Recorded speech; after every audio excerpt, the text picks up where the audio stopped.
আচ্ছা একজন একজন করে একটু অভিযোগগুলো বলেন।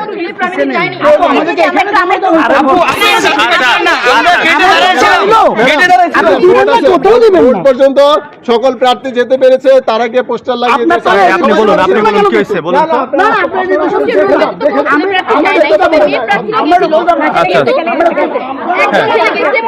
অনেক রাগারাগি করে তাকে বের করে দিচ্ছে।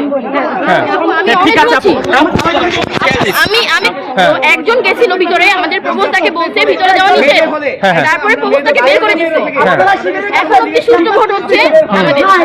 প্রথমে প্যানেলের যে লিস্ট সেটা দিয়েছিল ভিতরে, তারপর প্রবোধ এসে নিষেধ করেছে। এখন আমাদের সুষ্ঠু হচ্ছে, শুধু ভিতরে দুই একবার প্যানেল মানে সিভিলের প্যানেল এই লিস্টেডটা গেছিল ভিতরে, এটা একটু হইছে পরে গেছে। কারণ ওরা বলে ওরা এতগুলো মুখস্থ ভোটাররা মুখস্থ রাখতে পারবে না, মুখস্থ রাখতে পারবে না, কিন্তু না তার ভোট কিন্তু আমাদের ভিতরে ভোট এখন পর্যন্ত আমার হচ্ছে শুধু ওই যে লিফলেটটা শিবিরের যেটা সেটা ভিতরে গেছিল কয়েকটা, কিন্তু এখন যাচ্ছে না। আমাদের স্যার নিষেধ করে দিচ্ছে, আমাদের নিষেধ করছে, এখন যাচ্ছে না। কোনো ছেলে প্রার্থী ভিতরে যায়নি।